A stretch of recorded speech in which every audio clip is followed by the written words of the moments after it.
रमेश की पत्नी की मृत्यु कुछ महीने पहले ही एक बीमारी के कारण हो गई थी। पत्नी की मृत्यु की वजह से उसका पूरा घर बिखर गया था। उसकी एक बेटी थी तारा, जिसकी देखभाल रमेश कर नहीं पा रहा था, इसलिए कुछ महीनों बाद वो दूसरी शादी कर लेता है। रमेश की दूसरी पत्नी कमला तारा को बिल्कुल पसंद नहीं करती है। वो हमेशा अपने बेटे पर ही ध्यान देती है। एक दिन, सुन, जंगल से लकड़ी काट कर ले आ। अरे ये तुम क्या बोल रही हो? ये अभी बहुत ही छोटी है इस काम के लिए। अगर ये लकड़ी काट कर नहीं लाएगी तो तुम दोनों को खाना नहीं मिलेगा। रमेश बेचारा बिस्तर पर लाचार पड़ा होता है। एक दिन काम से वापस आते समय उसका एक्सीडेंट हो जाता है और उस वजह से उसके दोनों पैर टूट गए थे, जिसके कारण वो काम नहीं कर पाता था। इसीलिए कमला तारा पर और भी ज्यादा जुल्म करने लगी थी। पिताजी, आप चिंता मत करो, मैं जंगल से लकड़ी काट कर ले आऊंगी। तारा एक बहुत ही ईमानदार और दयालु लड़की थी। वो जंगल से लकड़ी काटने निकल जाती है। काफी दूर चलते चलते वो थक जाती है और एक आम के पेड़ के नीचे बैठ जाती है। तभी उस पेड़ के पास एक आदमी आता है और पेड़ को काटने लगता है। ये देखकर, अरे, आप इस पेड़ को नहीं काट सकते।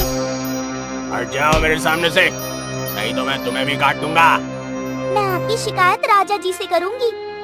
आपको जो करना है कर लो। ये सुनकर वो आदमी वहां से भाग जाता है और तभी पेड़ कहता है, लड़की, तुम्हारा बहुत बहुत शुक्रिया। आज तुमने मेरी जान बचाई। मैं तुम्हारा एहसान कभी नहीं भूलूंगा। इसमें शुक्रिया कैसा? ये तो मेरा कर्तव्य है। तारा ये कहकर आगे निकल जाती है। थोड़ा आगे चलने पर उसे एक बूढ़ी औरत दिखाई देती है। वो पानी पानी कह रही होती है। तारा उसके पास जाती है और, क्या हुआ माई? बेटी, मुझे बहुत प्यास लगी है। यहाँ पास में ही एक कुआं है, पर मैं वहाँ तक नहीं जा पा रही हूँ। माई, मैं जाकर पानी ले आती हूँ।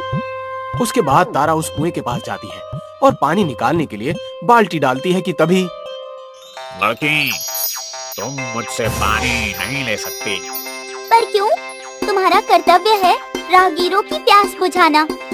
मैं तुम्हें एक ही शर्त पर पानी दूंगा, अगर तुम मेरे टूटे हुए हिस्से की मरम्मत करोगी। ये सुनकर तारा की नजर वहीं पड़ी मिट्टी पर पड़ती है और वो जल्दी से उस मिट्टी से कुएं की टूटी हुई जगह को ठीक कर देती है।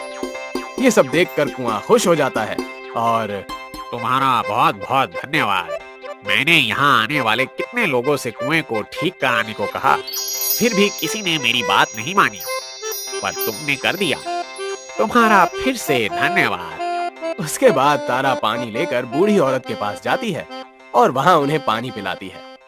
पानी पीकर बूढ़ी औरत तारा को आशीर्वाद देती है। तारा आगे लकड़ी लेने चली जाती है। थोड़ा आगे बढ़ने पर उसकी नजर एक खरगोश की तरफ पड़ती है, जिसके पैरों से खून निकल रहा होता है। तारा उस खरगोश के पास जाती है और, अरे, तुम्हारे पैर से ये खून कैसे निकल रहा है? वो जंगल में यहाँ वहाँ कूदते समय मेरे पैरों में चोट लग गई थी। तारा जल्दी से अपनी फ्रॉक से एक टुकड़ा फाड़ती है और खरगोश को बांध देती है। ये देखकर खरगोश बहुत खुश हो जाता है और उसका बहुत शुक्रिया अदा करता है। उसके बाद तारा आगे निकल जाती है और देखती है कि सामने बहुत सारी लकड़ियों का ढेर लगा होता है। तारा जल्दी से लकड़ी उठाती है और घर के लिए निकल जाती है। लकड़ी उठाते समय तारा की पूरी फ्रॉक खराब हो जाती है। ये देखकर, अरे, मेरी पूरी फ्रॉक खराब हो गई। अब माँ मुझे बहुत मारेंगी। ऐसा सोचते हुए वो चल ही रही होती है कि तभी उसे वही खरगोश वहां दिखाई देता है। खरगोश भागकर तारा के पास आता है और, मैं तुम्हारा यहीं पर इंतजार कर रहा था। तुम्हारी वजह से मेरी चोट एकदम ठीक हो गई है। तुम्हारा शुक्रिया। इसमें शुक्रिया कैसा? तारा कुछ परेशान लग रही थी। ये देखकर खरगोश उससे पूछता है, तुम परेशान क्यों लग रही हो? तारा खरगोश को सारी बातें बताती है। ये सुनकर खरगोश उसे अपनी शक्ति से एक सुंदर सी फ्रॉक देता है।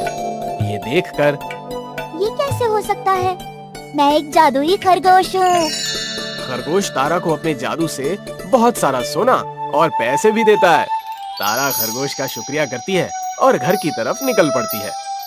थोड़ा आगे चलने पर तारा को बहुत प्यास लग जाती है। तभी उसे वही कुआं दिखाई देता है और तारा उस कुएं के पास जाती है और, बेटी, तुमने मेरी मदद की थी।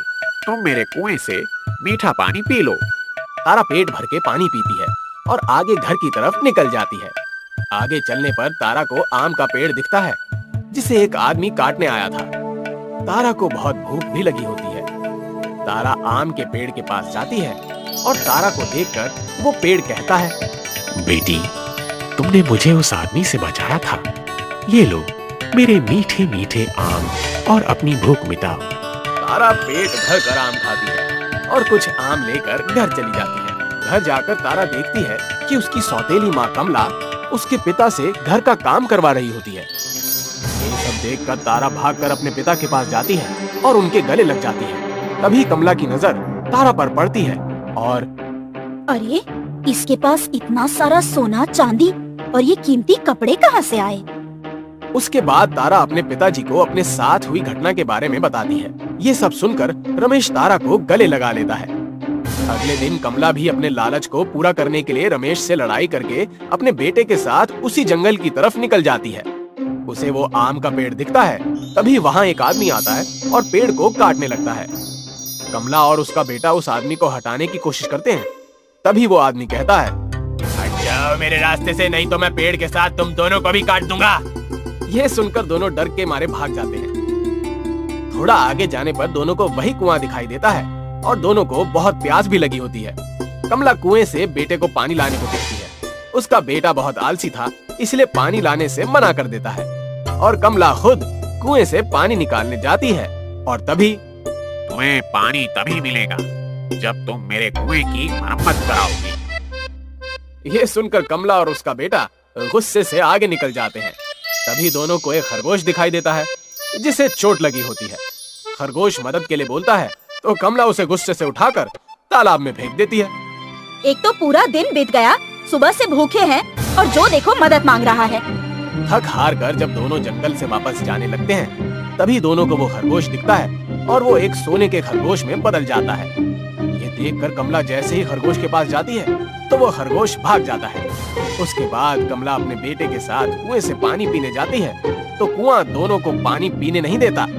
दोनों भूखे प्यासे आगे चलते हैं कि तभी दोनों को वही आम का पेड़ दिखता है और दोनों जैसे ही आम तोड़ने लगते हैं वो पेड़ बहुत ऊंचा हो जाता है। जब मैं मुसीबत में था तब तुमने मेरी जान नहीं बचाई। अब जाओ यहाँ से। हे भगवान, अब मैं क्या करूं? कमला के लालच और गलत व्यवहार के कारण आज उसके पास कुछ नहीं बचा। दूसरी तरफ तारा अपने पिता के साथ आराम से जीवन जी रही होती है।